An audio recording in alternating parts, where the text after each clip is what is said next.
Hi అండి, శ్రోతలకు నమస్కారం. నా పేరు Sujana. Welcome back to SS Telugu audio నవలలు. ఈరోజు నేను చదివి వినిపించబోయే నవల ఎడారి పువ్వులు. లత గారు రచించారు. 1975లోనే ఇలాంటి ఒక నవల ఆవిడ రాశారంటే నిజంగా ఆవిడకి హ్యాట్స్ ఆఫ్ అండి. నేను ఎందుకు హ్యాట్స్ ఆఫ్ అంటున్నానో మీకు పోను పోను నవల వినే కొద్దీ అర్థమవుతుంది. ఇక నవలలోకి వెళ్ళిపోదామా మరి. ఎడారి పువ్వులు. జీవితం ఎడారిగా, అందులో ఉండే చిన్న చిన్న సుఖాలు ఒయాసిస్సులుగా కొందరు గడిపితే, జీవితమే ఒయాసిస్సుగా, అందులో ఉండే అనుభవాలు పువ్వులుగా మరికొందరు గడుపుతారు. బ్రతుకు తాలూకా పెను ఎడారి దుమ్మెత్తిపోస్తుంటే అయిపో ఆనవాలు లేకుండా పోతారు ఇంకొందరు. విజయవాడ ఒయాసిస్లోంచి వదిన వడి అనే పువ్వులో ఇన్నాళ్లు సుఖంగా గడిపిన రాజు మద్రాసు అనే ఎడారిలో వచ్చిపడి పెను ఎడారి ప్రేమ తుఫాన్లకి, వలపు సైమూన్లకి తట్టుకోలేక సత్యవతి ప్రేమలో పడ్డాడు. సత్యవతి చిన్నతనమంతా మద్రాసులోనే గడిచింది. ఆ పిల్ల ప్రాణానికి మద్రాసు కన్నా సన్నిహితమైంది మరొకటి లేదు. ఆ ఊరు, ఆ గాలి, ఆ అరవ ఆచారాలు ఇవే ఆమెకి తెలిసినవి. లా చదవడానికి మద్రాసు వెళ్లిన రాజు సత్యవతి అన్నగారింట్లో మేడమీద గది అద్దెకు తీసుకున్నాడు. అది వరకు చాలా బుద్ధిమంతుడైన రాజు, వదిన పార్వతి మంచితనపు నీడల్లో ఇన్నాళ్లూ పెరిగిన రాజు, ఒక్కసారిగా స్వేచ్ఛ లభించి మద్రాసు నగరంలో స్వేచ్ఛా విహంగల్లా ఎగురుతున్న రాజు ఒక సుప్రభాతాన కలువలు ముడుచుకొని తామరలు వికసించే చల్లని వేళ, తేనెటీగలు నిద్రలేచే లేత వెలుతురులో, పికిలిపిట్టలు భూపాలరాగం ఆలపిస్తున్న సమయంలో, చిన్నారి వేళలో బొమ్మల మన్మధుడి చేతి కమ్మల అందంగా ఉన్న ఒక అమ్మాయిని దొడ్లో కొబ్బరి చెట్టు నీడలో నిత్యమల్లెపువ్వులా నిల్చున్న దాన్ని చూసి తక్షణం ప్రేమలో పడ్డాడు. ఆ పిల్లే సత్యవతి. ఆ సమయంలో సత్యవతి పైకి చూసింది. తక్షణం ఇల్లు, కొబ్బరి చెట్టు, దొడ్డి, తన మనసు, మెదడు గిర్రుని తిరిగాయి. ఈ మేడ మీద దిగిన అబ్బాయి బాగున్నాడు, చాలా బాగున్నాడు అనుకుంది. ఇంతలోనే అన్నగారు పిలవడం వలన ఆ రంగుల స్వప్నం చెదిరిపోయింది. సత్యవతి కూడా అన్నా వదినల చేతుల్లో పెరిగిన పిల్ల. తల్లిదండ్రులు చిన్నప్పుడే పోవడం వలన గారాబంగా సుకుమారంగా పెరిగిన పిల్ల. అందువల్ల ఒక్క పని కూడా సవ్యంగా చేయడం చేత కాదు. చిత్రమేమిటంటే ఆమె పని చేతకాకపోవడాన్ని అన్నా వదినలు చిన్నపిల్లల అల్లరి పనుల్లా చూసి ముద్దు చేసేవారు. అందువల్ల తనేం చేస్తే అదే ఘనకార్యం అనుకునే సత్యవతి అమాంతం రాజుని ప్రేమించాననుకుంది. వికసించి వికసించని యవ్వన ఆంతర్యాల అసలు రూపం తెలుసుకోలేని ఆ యువతి యువకులిద్దరూ యవ్వనపు పొంగుని త్యాగమని, ఆపుకోలేని శరీరవాంఛని ప్రేమ అని పొరపాటుపడి పెళ్లి చేసుకోవాలని నిర్ణయించుకున్నారు. ఈ విషయం సత్యవతి అన్నగారికి చాలా లాభించింది. సత్యవతి అందమైందే అయినా ఈ అభాగ్య దేశంలో ధైర్యం చేసి ఇంతవరకు ఎవరూ ప్రేమించనూ లేదు, త్యాగం పేరుతో కట్నం వద్దని అననూ లేదు. ఈ రెండు మాటలు రాజు అనేసరికి సత్యవతి అన్న ఈ ఛాన్సుని గట్టిగా జిగుర్లా పట్టుకుని ఉపయోగించుకున్నాడు. యాతావాత ఈ ప్రయత్నం వల్ల జరిగిందేమిటంటే, రాజు తన అన్నా వదినలైన పార్వతీ ఆనందరావులకి, తను పార్వతీ పరమేశ్వరుల్లా భావిస్తున్న అన్నా వదినలకి తెలియకుండా బావమరిది మంత్రాంగంలో పడి మంత్రబద్ధ భుజంగంలా పెళ్లి చేసుకుని ఊరుకున్నాడు. అంతవరకు కథలో అతనే హీరో.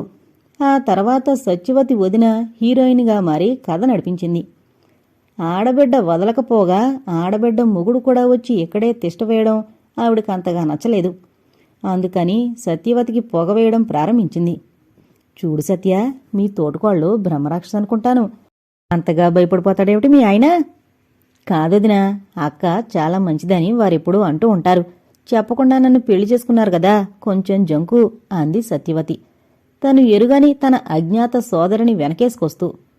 బాగానే ఉంది లక్షణం. ఈ కాలంలో ఎంతోమంది అలా పెళ్లి చేసుకుంటున్నారు. అయినా నీలాంటి బంగారు బొమ్మ 1000 జన్మలు తపస్సు చేసినా దొరకదు అంది వదినగారు. అసలే సౌందర్యగర్వి అయిన సత్యవతి గర్వాన్ని మరింత హెచ్చవేస్తూ. అవుననుకో. అయితే అలాడుగు చెబుతాను.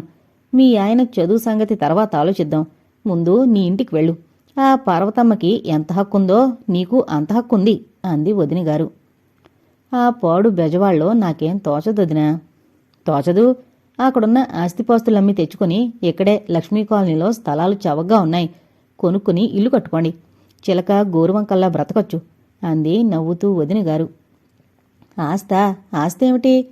గర్విష్టి అమాయకురాలు అయిన సత్యవతికి ఆ మాటలట్టే అర్థం కాలేదు. పిచ్చిపిల్ల, బెజవాడలో ఉన్న ఇంట్లో మీకు వాటా లేదా?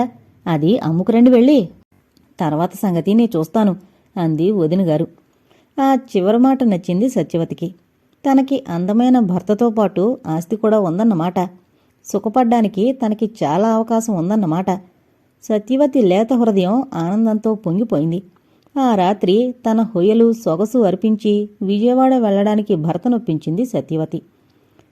ప్రణయపద యాత్రికుడు, విస్తృత మనస్వి అయిన రాజు ఆ రాత్రి విజయవాడ ప్రయాణానికి ఒప్పేసుకున్నాడు. కృష్ణానదిని దాటుతోంది రైలు. రాజు మనసులో ఏదో శూన్యత నిండుకుంది. వదిన ముఖం ఎలా చూడాలి? ఎన్నడూ ఆవిడ మాట కాదనని తను చెప్పకుండా పెళ్లి చేసుకున్నాడు ఏకంగా. చెప్పినా వదిన కాదంటుందా? ఎన్నడూ ఆ మాట అందు. అయినా తనెందుకీ పనిచేసినట్లు? ప్రశాంతంగా నిద్రపోతున్న సత్యవతి మొహం చూశాడతను. అమాయకంగా, అందంగా, గర్వంగా ఉండే ఈ ముఖాన్ని తనది చేసుకోవాలనే ఆతృతలో ఈ చిన్న పొరపాటు చేశాడతను. తన పొరపాట్లని ఎన్నింటినో క్షమించిన వదిన దీన్ని క్షమించగలదు. పుస్తకాలమ్మి బొంగరాలు కొన్నప్పుడు, వదిన కొంగికి కట్టున్న డబ్బులు విప్పుకునిపోయి సినిమాలు చూసినప్పుడు, నాటకాల పిచ్చిలో పడి ఇంటరు తప్పినప్పుడు వదిన చిరునవ్వు నవ్విందేగాని ఏమీ అనలేదు. కాని ఇప్పుడు తను చేసిన పని వాటంత చిన్న విషయం కాదు. వదినకి, మాతృ సమానురాలైన వదినకి కొంచెమైనా తెలియజేయకుండా తను సత్యవతిని పెళ్లి చేసుకున్నాడు. తల్లి కనకదుర్గ, వదిన ఈ ఒక్క నేరాన్ని క్షమించేటట్లు చెయ్యి అని మనసులోనే అమ్మవారికి మొక్కుకున్నాడు రాజు. అప్పటికి రైలు బ్రిడ్జి దాటింది. అతని మనసులో ఎవరో రాసిన కవితా పంక్తులు మెదిలాయి. ఆ నీరు ఆ గాలి మేని సోకగానే మలమంచు దొరబిడ్డ మది నిండియాడు మల్లికార్జున స్వామి మోహరించి చూడు. అప్పుడే నిద్రలేచిన సత్యవతి, ఏమిటి ఆలోచిస్తున్నారు? మీ ఊరు ఇంత వాసనగా ఉందే అంది. ఆ మాటలతో చెళ్ళున కొరడా దెబ్బతిన్న పొగరుమూతి గిత్తలా తలెత్తి చూశాడు రాజు. అంతలోనే తమాయించుకుని, నీకు తెలీదు సత్యవతి, మా విజయవాడ, మా కృష్ణానది, మా కనకదుర్గ, మా వదిన, వీళ్ళని తలుచుకుంటే ఎందుకనో చెప్పలేను గాని నా ప్రాణం లేచొస్తుంది. వాటినేమీ అనకు. ఇహ పక్క చుట్టూ స్టేషనొచ్చింది అన్నాడు. ఆదిలోనే హంసపాదు అన్నట్లు తన భర్తిచ్చిన సమాధానానికి సత్యవతి కొద్దిగా చిన్నబుచ్చుకుంది. ఒక ఆడది ఎంత వదినగారైతే మాత్రం తన భర్త మనసులో కనకదుర్గమ్మ స్థానాన్ని సంపాదించుకోవడం అసూయని, ఆశ్చర్యాన్ని కూడా కలిగించింది ఆమెకి. విజయవాడ స్టేషన్ రద్దీలో నుంచి యువతలబడి దంపతులిద్దరూ రిక్షాలో పడ్డారు. రాజు మనసులో ఆలోచనలు అదే పనిగా ముసురుకుంటున్నాయి. ఈ ప్రేమలో పడి తను పరీక్షలెలా రాశాడో తనకే తెలీదు. దేవుడి దయవల్ల పరీక్ష పాస్ అయితే బోర్డు కట్టి బాగా సంపాదించి ఆ విషయంలోనైనా వదినను తృప్తిపరచాలి. ఒక్క మాట వదినకు చెప్పనందుకుగాను బ్రతుకంతా ఆమె చెప్పిన ప్రతి మాట విని తీరాల్తాను అనుకున్నాడతను.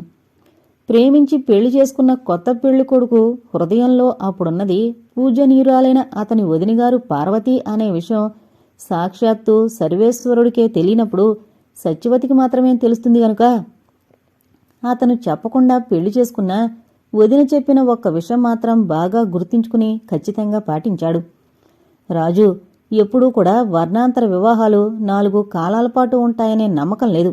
కనుక నీ చచ్చినా బ్రతికినా ఈ మాట మాత్రం జ్ఞాపకం ఉంచుకుని జాగ్రత్తగా పెళ్లి చేసుకో అంటూ ఉండేది పార్వతి. పార్వతికి చెప్పకపోవడమనే పొరపాటు చేసినా ఆమె చెప్పిన మాట తప్పడమనే పొరపాటు మాత్రం అతను చేయలేదు. ఆ ధైర్యంతోనే భార్యాసహితంగా ఇంటికి బయలుదేరాడు తను. అప్పటికి పూర్తిగా తెల్లవారింది. రాజు అతని వెనక నక్కి సత్యవతి ఇంట్లోకి వెళ్లేసరికి పార్వతి కుంపటి రాజేస్తోంది. వదినా! పార్వతి వెనక్కి తిరిగి చూసింది. మరిది అతని వెనకాల ఆనుకొని నక్కిన ఆడపిల్ల కనిపించేసరికి చాలా మట్టుకు విషయం అర్థమైందామెకు. ఇతను నిన్నటి వరకు నీళ్లు పోసుకోనని పేచీ పెడుతూ అన్నం కలిపి పెడితే కూడా సరిగ్గా తినలేని ఇతను పెరిగిపోయి పెద్దవాడయ్యి స్వతంత్రంగా తన్నడకుండా పెళ్లి కూడా చేసుకున్నాడు. ఉత్త అప్రయోజకుడు అనుకున్న మరిది ఇంత ప్రయోజకుడయ్యేసరికి ఆనందం పట్టలేకపోయింది పార్వతి. మళ్లీ ఇంతలో అమిత భయం కూడా వేసిందామెకి. ఇది వర్ణాంతర వివాహం కాదు కదా? అంతవరకు పార్వతి భావాల్ని జాగ్రత్తగా కనిపెడుతున్న రాజు ఆమె పాదాల మీద పడిపోయి, కాదొదినా, ఇది వర్ణాంతర వివాహం కాదు, నీ మాట ఎప్పుడన్నా కాదన్నానా నేను అన్నాడు. ఆ మాటతో అమృతమూర్తైన పార్వతి పూర్తిగా సంతృప్తిపడి మరిదిని లేవదీసి భర్తని కేకేసింది. లేద్దామని అప్పుడే ప్రయత్నిస్తున్న ఆనందరావు పార్వతి కేకతో విల్లంబులో బాణంలా ఒక్క ఉదుట్నొచ్చి వంటింట్లో పడ్డాడు. గర్భవతైన పార్వతికి ఏదైనా ఆపద జరిగిందేమోనని భయపడుతూ వచ్చిన అతనికి తన తమ్ముడు అతని పక్కన ఓ ఆడపిల్ల కనిపించేసరికి మతి కంప్లీట్గా పోయి పార్వతి వంక ప్రశ్నార్థకంగా చూశాడు.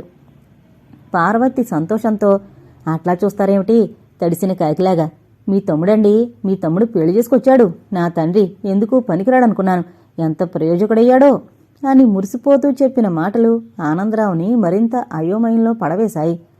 తెల్లబోయి భార్య వంక, తమ్ముడి వంక, మరదల వంక చూస్తూ నిలబడిపోయాడు. రాజు చేసిన సంజ్ఞని అర్థం చేసుకుని బావగారికి తోడికోడలికి నమస్కరించింది సత్యవతి. హృదయపూర్వకంగా ఆశీర్వదించారు ఆ దంపతులిద్దరూ. సత్యవతి సుఖమయ జీవితం తోటికోడలి నీడ కింద హాయిగా సాగిపోతోంది. బావగారంటే సత్యవతి ప్రాణానికి సాక్షాత్తు దేవుడే. కాని అప్పుడప్పుడు ఆమె స్త్రీ హృదయం భర్త తనకి అట్టే ప్రాధాన్యం ఇవ్వడం లేదని జ్ఞాపకం చేస్తూనే ఉంది. అయినా పార్వతి సౌజన్యత, ఆర్ద్రత సత్యవతి హృదయాన్ని మలినం కాకుండా కాపాడుతున్నాయి. పోతే సత్యవతికి నచ్చని విషయం ఈ ఇంట్లో ఒకటే ఉంది. అదేమిటంటే ఇరుగు పొరుగు ఆడవాళ్లు అప్పుకి సొప్పుకి అంటూ వచ్చి తనని ఏదో మాట అనకుండా పోరు. అందులో సీతారామమ్మ గారు మరీను.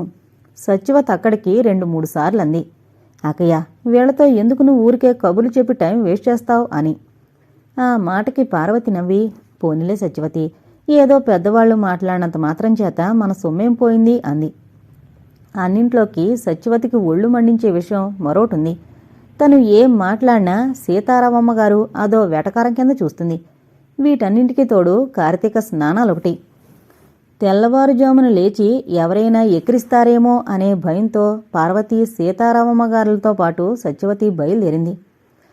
భర్త తీయని కౌగిలింతల్లోంచి కృష్ణా స్నానం చేయడం ఆమెకు నచ్చలేదు. కాని నలుగురు నవ్వితే అందుకే బయలుదేరింది సత్యవతి. కాళేశ్వరరావు మార్కెట్టు, సుభాష్ చంద్రబోసు స్టాట్యూ దాటారు. చలి వణికించేస్తోంది. అప్పటికే దారిలో ఎంతోమంది కలిశారు. వీళ్ళందరికీ ఏమిటి చేదస్తాం అనుకుంది సత్యవతి. వినాయకుడి విగ్రహం రథం దాటి కృష్ణ మెట్లు దగ్గరకొచ్చారు. నల్లని చీకట్లో నల్లని నదిలో దీపాలు అప్పటికొదిలారు. అరటి పట్టల్లో వెలిగే ఆత్మల్లాగా మెల్లిగా సాగిపోతున్నాయి దీపాల వరసలు. అప్పటికే కృష్ణంతా జనంతో నిండిపోయింది. పార్వతి, సీతారామమ్మ గారు ఒక చోట బట్టలు పెట్టి నదిలో స్నానానికి ఉపక్రమించారు. ఉత్త మనిషి కూడా కాదు పార్వతమ్మ, ఈ ఏడు మానేస్తే ఏమైంది అంది సీతారామమ్మ గారు. ఏ సంవత్సరం మాంతే ఆ సంవత్సరం మళ్లీ రాదు పిన్నిగారు అంది పార్వతి. మహాబలిపురం ఎక్స్కర్షన్ సముద్ర స్నానం కన్నా ఈ మురికి నీళ్లు, కొల్లాయిగుడ్డల బ్రాహ్మలు ఏం బావున్నాయి అనుకుంది సత్యవతి. ఆ మాటే పైకంది కూడా. ఏమిటి చాదస్తం పిన్నిగారు, మద్రాసులో సరదాగా స్నేహితులతో సముద్ర స్నానం చేసినట్లు లేదు. హాయిగా కారు మీద వెళ్లి కారు మీద వచ్చేవాళ్లం. ఇక్కడ ఈ చలిలో నడిచొచ్చి చన్నీళ్ల స్నానం చేస్తే ఏం సుఖం అంది. సరదా విషయాల్లో ఏమో కాని స్నానం విషయంలో మాత్రం సముద్రం బాగుండదు. అంతకు మట్టుకు తెలుసు పార్వతికి. పవిత్ర కృష్ణానది ముందు ఏదీ పనికిరాదు. ఈ ముక్కలు పైకనలేదు పార్వతి. పార్వతమ్మ ఎక్కడున్నారా తల్లి అంటూ ముసల పురోహితుడు పురుషోత్తంగారొచ్చారు. ఆయన మంత్రాలు చదువుతుంటే పార్వతి తన్మయత్వంతో తానే నదియే, నదియే తానై స్నానం చేస్తోంది. స్నానం పూర్తయి పూజ మొదలు పెట్టేసరికి తెల్లవారు వచ్చింది. సీతానగరం కొండల చాటు నుంచి బాలబానుడు తెలుగు సంస్కృతికి గులాబీ రంగు వేస్తున్నాడు. ఈ విచిత్ర కాంతిలో ఆ కొండలు, అఖండ కృష్ణానది, వాటి సౌందర్యము చాలా విచిత్రంగా ఉంది సత్యవతికి. అంతేకాదు తన తోటికోడలు తన్మయత్వం కూడా. ఆ రోజే గ్రహించింది పార్వతి, సత్యవతికి కొంచెం అతిశయోక్తులు చెప్పడం అలవాటని. రాజు బోర్డు కట్టాడు. కొద్దిగా ప్రాక్టీస్ కూడా అందుకున్నట్లే చెప్పవచ్చు. సత్యవతికి వంట చేత కాదు. అందుకనే 6వ నెల వచ్చినా కూడా పార్వతే 2 పూట్ల వంట చేస్తోంది. ఆనందరావుకి ఇది నచ్చలేదు. అందుకే పార్వతి తల్లికి రమ్మని ఉత్తరం రాశాడు. రాజు ఎవరినో పిల్లను పెళ్లి చేసుకొచ్చాడని బంధువులంతా మొదట అల్లరి ప్రారంభించారు. కాని కులం ఒకటేనని తెలిసిన తర్వాత పార్వతి వల్ల భయం చేత ఎవరూ నోరెత్తలేదు. ఈ 3 నెలల్లో ఆ దుమారం శాంతం అణిగిపోయిందనే చెప్పచ్చు. అసలు కొందరు పుడుతూనే దేవతాంశతో జన్మిస్తారు. వాళ్ళున్న చోట వారి అధికారానికి లోటు ఎన్నడూ రాదు. మనిషి అయినా వారి చల్లని పర్యవేక్షణలో సుఖపడతారని ఒప్పుకోవాలి. మంచిని చెడుని కూడా ఒకే త్రాసులో హెచ్చుతగ్గులు లేకుండా తూచి పంచుతారు వాళ్ళు. వాళ్ల పర్యవేక్షణలో ఉండడం కూడా అదృష్టమే. ఎదుటి వాళ్లని ఏ విధంగానూ కించపరచని దేవతామూర్తులు వాళ్ళు. పార్వతి కూడా వాళ్లల్లో ఒకతే. రేపు పార్వతికి సూడిదలిచ్చే రోజు. ఆమె తల్లి రాజమ్మగారు సరంజామాతో ఈరోజే దిగింది. ఆ ఇంట్లో అక్క అక్క అంటూ ఆప్యాయంగా తిరిగే సత్యవతిని చూస్తే ఆమెకెందుకో ముళ్ళుగుచ్చుకున్నట్లయింది. తను తెచ్చిన సామాగ్రిని, చీర, రవికల్ని సీతారామమ్మగారికి వారికి ప్రదర్శిస్తోంది రాజమ్మగారు. అక్కయ్యగారు, ఆ చీర 50 రూపాయలైంది. ప్రత్యేకం నేయించి తెప్పించాను సుమా అంది రాజమ్మగారు. బాగుందమ్మా అంది సీతారామమ్మగారు. ఈ ఖరీదు పెడితే చక్కని షిఫాన్ చీరొచ్చును. మా మద్రాసులో చీరలున్నట్లు ఇంకెక్కడా ఉండవు పిన్నిగారు అంది సత్యవతి. అయ్యో తల్లి, ఏం విడ్డూరం, ఇంకా మాట్లాడే ప్రాప్తి లేదు కాబోలు. మీరంతా చదువుకున్న పిల్లలు కనుక ఆ చీరలు కట్టుకుంటారు, పార్వతికెందుకు అని దీర్ఘం తీసింది రాజమ్మగారు. ఏం చదువుకోకపోతే? అక్కయ్య కన్నా తెలిసిన వాళ్ళున్నారా ఎక్కడన్నా అంది సత్యవతి. అయ్యోరామా, అయితే పిన్నిగారు లడ్లింకా చేయించాలా? 200 సరిపోతాయా? మద్రాసులో అయితే చక్కగా కొబ్బరికాయ, పండు సంచిలో వేయిస్తారు. ఇక్కడేంటో కాళ్లకు పసుపు పూయడము, ముఖాన కుంకుమ మెత్తడమును. మనం అలా చేద్దామా? రేపు ఏం అమ్మగారు అని మళ్లీ అందుకుంది సత్యవతి. ఈ పిల్ల ఇలా మాటిమాటికి అడ్డు రావడం రాజమ్మగారికి సూతారాము ఇష్టం లేకపోయింది. ఏమంటానికి వీలు లేక అక్కడ్నుంచి పార్వతి దగ్గరికెళ్ళి, ఏంటో అమ్మాయి, నీ తోటికోళ్లలా మాటిమాటికి మద్రాసు గొప్పలు చెబుతుందేమిటి? పైగా నేను మాత్రం చెన్నపట్నం ఎరగను. 100కి 100 పాళ్ళు అబద్ధాలే, అయ్యో రాత అని దవడలు నొక్కుంది. పార్వతికి భయం వేసింది. తను సత్యవతి మనస్తత్వం అర్థం చేసుకుంది. అందరికీ ఆ అవసరమేమిటి? పైగా తప్పు లేకపోతేనే తప్పు చూపించినవే తన తల్లిలాంటి వాళ్ళు సత్యవతి ఈ చిన్న తప్పును ఏమాత్రం క్షమించరు. ఏదో పోనిద్దమ్మా, చిన్నపిల్ల, తెలియనితనం అంది పార్వతి. చిన్నపిల్ల ఏమిటి? 25 ఏళ్లకు తక్కువ ఉండవు. పెద్దంతరం చిన్నంతరం లేదు. ఎంతది కాకపోతే రాజుని మాయపుచ్చుతుంది. అయినా నాకెందుకులే మీ ఇంటి సంగతులు. ఈ వాళ్ళుండి రేపు పోయేదాన్ని అని కాళ్ళు చప్పుడు చేస్తూ వెళ్ళిందామె. పార్వతి అలా అండం ఆమెకేమీ ఇష్టం లేదు. తనతో పాటు పార్వతి కూడా సత్యవతిని నిందిస్తే ఆమెకు తృప్తి. ఆమె మాత్రమే కాదు, చాలామంది ఆడవాళ్లంతే. సత్యవతిలో ఇతర దోషాలు వెతికి చూద్దామన్నా కనిపించో, ఈ గొప్పలు చెప్పడం తప్ప. అలాంటప్పుడు ఆమెను నిందించనవసరం లేదు. సత్యవతి, ఈ క్యాబేజీ తరిగిపో అని రాజమ్మగారు కేకేస్తే సత్యవతి వచ్చి కత్తిపీడ దగ్గర కూర్చుంది. సగం తరగడం అయింది. చూసావా అమ్మగారు, ఈ రామవరప్పాడులో అడ్డమైన ఎరువులు వేస్తున్నారు కాబోలు. ఈ క్యాబేజీ ఉత్త గడ్డిలా ఉంది. మా మద్రాసులో క్యాబేజీ ఎంత రుచిగా ఉంటుందనుకున్నారు అంది సత్యవతి. ఆ పిల్లను రెచ్చగొట్టి ఇంకా మాట్లాడించాలి అనుకుంది రాజమ్మగారు. ఆ మాటలు ఎవరైనా వినడం తటస్థిస్తే ఈ సత్యవతిని ఆక్షేపించక మాన్రు. అది ఆవిడుద్దేశం. అందుకనే ఇలా అంది. ఏమోనమ్మా, మాయిదారి ఎరువులు పట్నం సరుకుననుకో అంది. దాంతో సత్యవతికి ఎక్కడలేని హుషారు పుట్టుకొచ్చి ఇక ఆరంభించింది. మరేనండి, అసలు మద్రాసేనండి. మా వదిన ఈ క్యాబేజీ కూర జీడిపప్పులతో సహా వండుతుంది. ఎంత రుచిగా ఉంటుందనుకున్నారు? ఆ రోజు అన్నయ్య మధ్యాహ్నం పలహారం కూడా అదే చేస్తాడు. అంత బావుంటుంది. వుడ్లాండ్స్లో భోజనంలాగా మా అన్నయ్యకు ప్రతిరోజు నిండుగా విస్తర నిండా 4 ఉండాలి అంది. వాళ్ల వదిన కూర బాగా వండుతుందన్న మాటకి. రాజమ్మగారికి ఒళ్ళు మండినాగాని సత్యవతిని ఫూల్ చెయ్యాలన్న ఊహతో అలాగా అంది ఆశ్చర్యార్థకం మొహం పెట్టి. దాంతో మరింత హుషారొచ్చింది సత్యవతికి. ఇంతలో పక్కింటి సీతారామమ్మగారు పనిమీదొచ్చి, ఏం చేస్తున్నారమ్మా అంది. ఏం లేదు, మా సత్యవతమ్మ ఏదో పట్నం కబుర్లు చెబుతుంటేను అని వెటకారంగా నవ్వింది రాజమ్మగారు.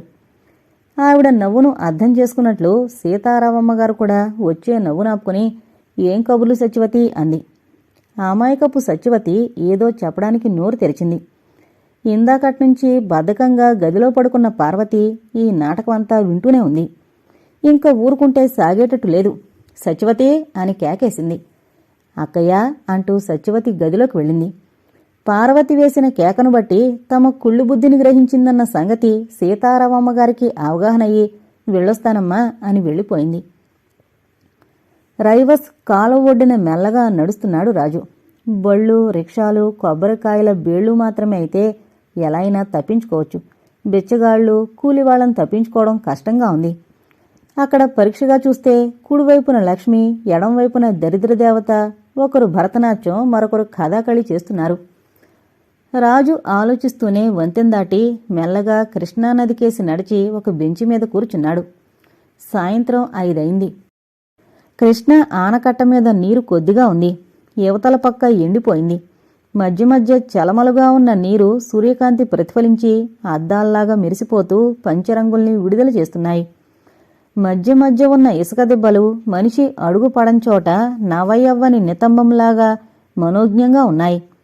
మనిషి అడుగు పడ్డచోట ఆ అందాలు చెదిరిపోతున్నాయి. రాజు తన ఆలోచనలో ఉన్నాడు. ఎంత సుందర దృశ్యమైనా రోజూ చూస్తుంటే అలవాటైపోయింది. రాజుకు సత్యవతిని అర్థం చేసుకోవడం కష్టంగా ఉంది. తను ప్రేమించిన సత్యవతికి ఈ సత్యవతికి భేదం కనిపిస్తోంది. అయినా తను సత్యవతిని అనివార్య పరిస్థితుల్లో పెళ్లి చేసుకున్నాడు గాని నిజంగా ప్రేమించలేదనిపిస్తోంది. పైగా ఆ పిల్ల ఏ మాట మాట్లాడినా తనకి న్యూన్యతగానే ఉంటోంది. మొన్న దుగ్గవరం రైతులిచ్చిన ఫీజు పెట్టి వదినకి సత్యవతికి చీర తీసుకువెళితే వదిన సంతోషించింది. ఏం బాగుంది, మా అన్నయ్య తెచ్చిన చీరలాగా లేదు అంది పుట్టుకున్న సత్యవతి. వదిన తన వంక జాలిగా చూడకపోతే ఒక చెంపకాయ తగిలిద్దామనుకున్నాడు అతను. వదిన తన వంక ఆజ్ఞాపూర్వకంగా చూడడంతోనే తను నోరు మూసుకుని అవతలకు పోవలసొచ్చింది. ఇదే కాదు, ప్రతీదీ అంతే. మొన్న ఏదో ఇంగ్లీషు మాటకు అర్థం అడిగితే తనకి జ్ఞాపకం లేక డిక్షనరీ చూసుకోమన్నాడు. దాంతో ఇంతేనా, లా చదివారు, మా అన్నయ్య అయితే ఎంత మాటకన్నా తడుముకోకుండా చెప్పేస్తాడు అంది. తన మనసు చివుక్కుమంది. దాంతో తనకెందుకో ఆ పిల్లంటే మనసు విరిగిపోతోంది. రాజు బరువైన మనసుతో ఇంటిముఖం పట్టాడు. రక్తబిందువులాగా మెరుస్తున్న కుంకుంబొట్టును సరిదిద్దుకుంటున్న పార్వతి, ఏమే అమ్మాయి అన్న తల్లి పిలుపు వినిపించేసరికి వెనక్కు తిరిగి చూసింది. మరీ రేపు బయలుదేరితే ఓ 2 నెలలుండి రావచ్చును. పురుడక్కడ పోద్దామంటే బొత్తిగా పల్లెటూరాయే. పురిటి రోజులు రాకమునిపే ఓ 2 నెలలుంటే బావుంటుంది అంది. పార్వతి గుండె గతుక్కుమంది ఆ మాటతో. ఈ ఇంట్లో నుంచి తనీ సమయంలో వెళితే సత్యవతి కోపరం ఎలా చేస్తుందో తెలీదు. పైగా ఈ మధ్య రోజు సత్యవతి రాజు ఏవో మాటలనుకుంటూనే ఉన్నారు. దానికి సగం కారణం తన తల్లి అని తెలుసు పార్వతికి. ఈ సమయంలోనే తను వాళ్లని విడిచిపెడితే ఉద్వేగ ప్రకృతులై ఆ అమాయకులిద్దరూ ఏ అఘాయిత్యం చేసినా చెయ్యొచ్చును. పార్వతి ఈ ఆలోచనలన్నీ ఆలోచించి, ఈ 2 నెలలు నువ్వే ఉండిపోరాదమ్మా, ఎందుకు అనవసరంగా అక్కడికి అంది. అయ్యో నా తల్లి, అనవసరమేమిటి? పుట్టింటికి రావడం అనవసరమా ఏంటి? ఒక్క పిల్లవి ఇంట్లో 4 రోజులుంటే నా ప్రాణం సంతోషిస్తుంది. అయినా నీ తోటుకోళ్ళుందిగా, ఇంటి బెంగ కూడా అక్కర్లేదు అని వెటకారంగా నవ్వింది రాజమ్మగారు. ఏ మాటంటే వారికి మాత్రమే తగిలి ఇతరులకు అందులో ఏ తప్పు కనిపించదో అలాంటి మాటలండం రాజమ్మగారి ప్రత్యేకత.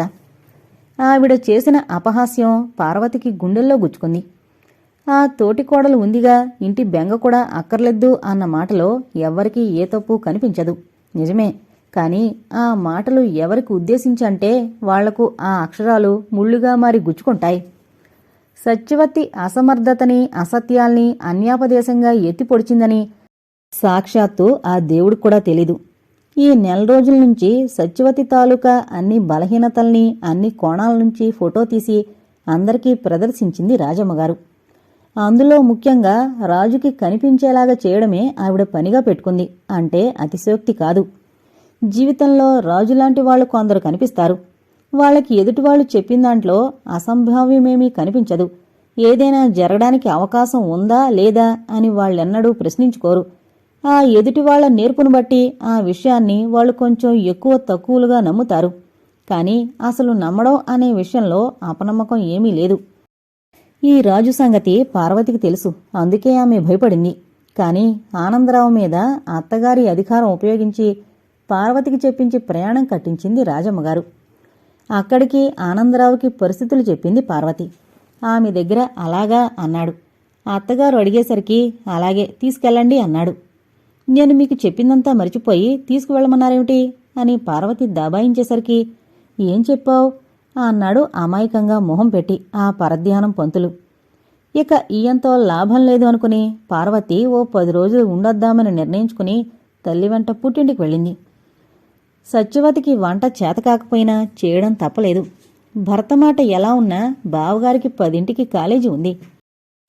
పొయ్యిలో నిప్పు వేయడం దగ్గర్నుంచి ఆమెకు కొత్తే. పార్వతి చేసేటప్పుడు దగ్గరుండి చూడనందుకు కొంచెం విచారపడింది. పొయ్యిలో 3 కట్టెలు పడేసి వాటి నెత్తిన 4 నిప్పులు పోసింది. తాను స్నానం చేసొచ్చేసరికి పొయ్యి మండలేదు సరికదా, పూర్తిగా ఆరిపోయింది. పార్వతి రాజేస్తే నిమిషంలో మండేది. తనకు ఆ రోజుల్లో పొయ్యి మంట పెట్టడం అంత గొప్పగా కనిపించలేదు. ఏ పనైనా అంతే, దూరాన్నుంచి చూస్తే తేలిగ్గా ఉంటుంది, అలవాటైన తర్వాత తేలిగ్గానే ఉంటుంది. అయితే ఈ మధ్యకాలంలోనే లఘు గురుత్వాలు మనల్ని కంగారు పెడతాయి. సన్న చితుకులు వేసి గాలిపోయే సందుల్లోంచి పుల్లలు పెడితే పొయ్యి మండుతుందన్న దేవరహస్యం ఆ సత్యవతికి తెలియలేదు. చివరకు విసుగు పుట్టి కొంపటి నిండా చిన్న బొగ్గులు పేర్చి దానిమీద బియ్యం పడేసింది. నిండా బొగ్గులు వేయడం వల్ల ఆ కొంపటి కూడా వీధి పక్క ముసలమ్మలాగా కునికిపాట్లు పడుతోంది. అప్పటికే 9:30 అయింది. ఇక అరగంటలో పప్పు కూర కావాలి. అన్నం మాత్రమే అయింది కనుక గుండె గుబేలు మంది సత్యవతికి. ఇంతలో రాజు వంటింట్లోకొచ్చి ఈ అవస్థ చూశాడు. చూసి నవ్వాడు. ఏం డియర్, ఎందాక వచ్చింది వంట అన్నాడు. ఆ వంట అన్న 2 అక్షరాలు ఒత్తి పలకడంలో తన నైపుణ్యమంతా చూపించాడు. ఈ విద్య రాజమ్మగారు నేర్పిపోయింది. సత్యవతికి కోపం వచ్చింది. కాని ఏం చేస్తుంది? మాట్లాడకుండా కొంపటి విసరడం ఆరంభించింది. రాజు మూత తీసి చూసి విరగబడి నవ్వాడు. ఆ అన్నం ఒక పక్క ఉడికింది, ఓ పక్క పచ్చిగా అలాగే ఉంది. రాజు నవ్విన నవ్వుకు సత్యవతి కళ్లల్లో నీళ్లు తిరిగాయి. రాజు ఆమె బాధ గమనించకుండానే గబగబా ఆ గిన్నె దింపి కింద పెట్టి ఆ కుంపటిని సరిగ్గా మండేట్లు చేశాడు. డబ్బాలో అప్పడాలు వడియాలు తీసి వేయించాడు. వంకాయలు కాల్చి పచ్చిమిరపకాయలు ఉప్పు నూరి పచ్చడి చేశాడు. గిన్నెలో పెరుగు కొంచెం ఇంకో గిన్నెలో పోసి కొత్తిమీర వాయి వేసి తిరగమూత పెట్టి మెంతి పెరుగు చేశాడు. పీట వేసి కంచం పెట్టి అన్నగారిని పిలుచుకురావడానికి వెళ్ళాడు. సత్యవతి ఇదంతా చూసి వంటెంత తేలిక అని ఆశ్చర్యపోయింది. పార్వతి శిష్యుడు రాజు చేసిన ఆ వంట చూసి వంటరాని ఏ ఆడపిల్లైనా తల వంచుకోవాల్సిందే. మగవాళ్లకు కూడా వంట చేయగలగాలి అని, ఆడపిల్లలు కూడా అవసరమైతే ఉద్యోగాలు చేసి కుటుంబాన్ని పోషించుకోవాలని, ప్రతి వ్యక్తికి ఇంటా బయట అన్ని పనులు చేయగలిగిన సామర్థ్యం ఉండాలని పార్వతి సిద్ధాంతం. అది రాజుకు కూడా నూరిపోసిందామె. ఆనందరావు వచ్చి పీటల మీద కూర్చున్నాడు. బావగారొచ్చి కూర్చున్నా ముందు ఏది వడ్డించాలో వెనక ఏది వడ్డించాలో తెలియని సత్యవతికి మళ్లీ రాజే శరణ్యమయ్యాడు. తను కూడా కంచం పెట్టుకుని అన్నం దగ్గర పెట్టుకుని 2 కంచాల్లో వడ్డించాడు. ఆనందరావుకి ఏంటిది అని ప్రశ్నించాలన్న ఊహ కూడా రాలేదు. పైగా మరదలు తనని చూసి సిగ్గుపడుతోంది కాబోలు. అందుకే తమ్ముడు వడ్డించాడు అనుకున్నాడతను. పైగా ఆ మెంతి పెరుగు యొక్క రుచిని గురించి అరగంట సేపు పొగిడి సత్యవతి బస్తీ పిల్లైనా ఇంత చక్కగా వంట చేసినందుకు ఆనందిస్తున్నానని లేచిపోయాడు ఆనందరావు. సత్యవతికి చచ్చిన చావైంది. బావగారు అలా పొగిడినందుకు తనకి నిజంగా వంట చేతనైతే ఎంత బాగుండేది అనుకుని రాజువంక చూసింది. రాజు ఆమె ఆలోచన గ్రహించినట్లున్నాడు. పిక్నిక్లకి తిరగడము, బీచు, షికార్లు కొట్టడం అనుకున్నావా వంటంటే అన్నాడు. దాంతో ఆమెకు ఒళ్ళు మండిపోయింది. ఈ మాత్రపు వంట ఏ ముసలమ్మన్నా చేస్తుందిలేండి, నువ్వు తప్ప. నేను వంట చేయడానికేం పుట్టలేదు, నాకేం కర్మ. రాజ్యం వెళ్దామని వచ్చావా?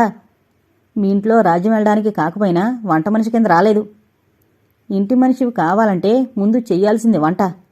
అంతటితో ఆమెకు కళ్ళనీళ్ళొచ్చాయి. మజ్జిగ పోసుకోకుండా లేచిపోయాడు. ఆ రాత్రి వంట చేసేసరికి తాతలు దిగొచ్చారు సత్యవతికి.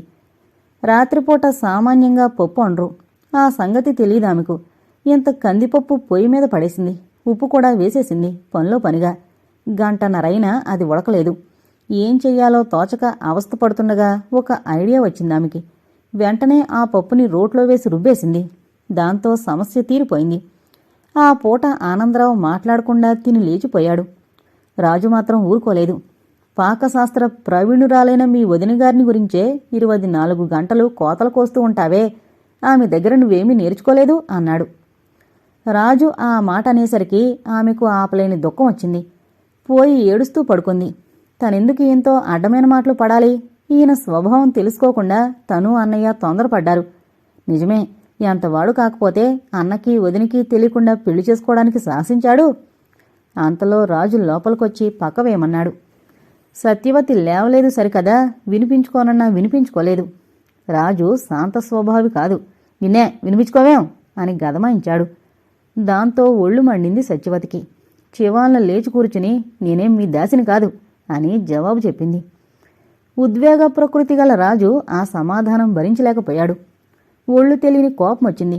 విసురుగా ఓ చెంపకాయ కొట్టాడు.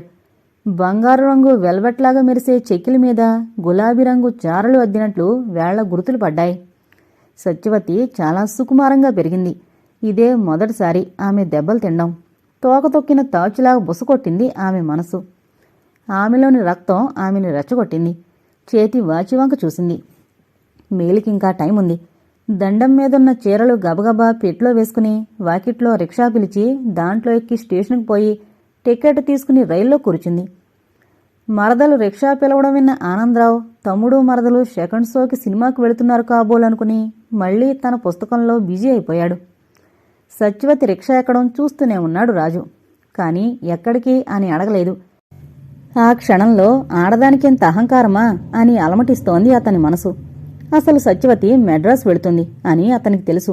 వెళితే వెళ్ళని, ఆడది కోపగించి లేచిపోయింది అంటే ఆడదానికే నష్టం కాని మగవాడికి ఏ విధమైన నష్టం లేదని కూడా అతనికి తెలుసు. అతనికి తెలియంది అతనికే కాదు, ఏ మగవాడికి కూడా తెలియని సంగతి ఒకటుంది. అదేమిటంటే అలాంటి సత్యవతుల ఆంతర్యాల్లో అంతర్వాహినిగా ప్రవహించే అనురాగ స్రవంతులు. అవి మాత్రం ఏనాటికి అంతర్గతంగానే అస్తమించిపోతాయి. ఆ అమృత స్రవంతుల్ని అర్థం చేసుకుని ఆస్వాదించగలిగిన అదృష్టవంతులు చాలా తక్కువ మంది ఉంటారు. అసలు లేరేమో కూడా. సత్యవతి వెళ్ళినందుకు రాజు ఏమాత్రం బాధపడలేదు. 5-6 సార్లు అన్నం పడేసిన కుక్కపిల్ల ఇంటి చుట్టూ తిరుగుతుంటే ఏమీ ఉండదు. అది కొన్నాళ్లు కనబడకపోయినా ఏమీ ఉండదు. సత్యవతి వెళితే రాజుకి అలాగే ఉంది. ఆ ఆలోచనల మధ్యలో పార్వతి జ్ఞాపకం వచ్చింది. రాజు ఆమెకి మనసులోనే నమస్కరించి, వదినా, నన్ను క్షమించు. నువ్వు లేకపోబట్టే సత్యవతి అలా ప్రవర్తించింది. దాంట్లో నా తప్పేమీ లేదు అనుకున్నాడు. రైలు కృష్ణా కెనాల్ దాటింది. సత్యవతి కిటికీలోంచి బయట చీకట్లోకి చూసింది. చీకటి, ఎక్కడ చూసినా చీకటి. కాంతి లేసం కూడా లేని కటిక చీకటి. ఆమె అంధకారం భరించలేక లోపలికి చూసింది. ఎదురుగుండా 18 ఏళ్ల బాలింతరాలు పండంటి పాపణ్ణి ఒళ్ళో పెట్టుకుని కూర్చుంది. నిద్రపోతున్న ఆ పాపడు ఎందుకో నవ్వాడు. అవును, అతడు పెరిగి పెద్దవాడవుతాడు, మగవాడుగా మారతాడు. 1000 మంది రాజుల వారసుడు వాడు. అందుకే అంత అహంభావంతో నవ్వుతున్నాడు. తను ఆడదే పుట్టినంత మాత్రం చేత ఆ రాజుకు వంగి సలాం చెయ్యాలా? తను ఇంటర్ దాకా చదివింది. ఎక్కడైనా చాకరీ చేసి పొట్ట పోసుకోవచ్చు. అంతగా అన్నగారు అన్నం పెట్టనంటే, అంతేకాని అతనికి వంగి వంగి ఉండడం కల్లా. అయినా తన తప్పు ఏముందని అతడలా కొట్టాడు? అసలు తప్పుంటే మాత్రం అతనలా కొట్టడానికి ఏం అధికారం లేదు. కుక్కల్ని పిల్లుల్ని కొట్టినట్లు తోటి ప్రాణుల్ని కొట్టడం మానవత్వం కాదు. ఆలోచిస్తున్న సత్యవతికి అతను కొట్టిన క్షణంలో తనెందుకు తిరగబడలేకపోయిందో అర్థం కాలేదు. యుగాలుగా అణిగి ఉండడం అలవాటైన ఆమె నారీ రక్తం అసలు ఆ విధంగా ఆలోచించలేకపోయింది ఆ క్షణంలో. ఇప్పుడు ఆలోచిస్తుంటే తను మాత్రం ఎందుకు కొట్టకూడదు? ఈ చెంప కొడితే ఆ చెంప కూడా వాయి కొట్టించుకునేందుకు తను యేసుక్రీస్తు అవతారం కాదే? పార్వతికి మనసులో నమస్కరించి, అక్కయ్య, నన్ను క్షమించు. ఇందులో నా తప్పేమీ లేదు. అసలు నువ్వు లేకపోవడం వల్లనే ఇలా ప్రవర్తించాడు రాజు. నన్ను క్షమించక్కయ్యా అనుకుంది సత్యవతి. ఇంకా జరగబోయే కథని ఇంకొక ఎపిసోడ్లో విందామండి. అంతవరకు సెలవు. నమస్కారం.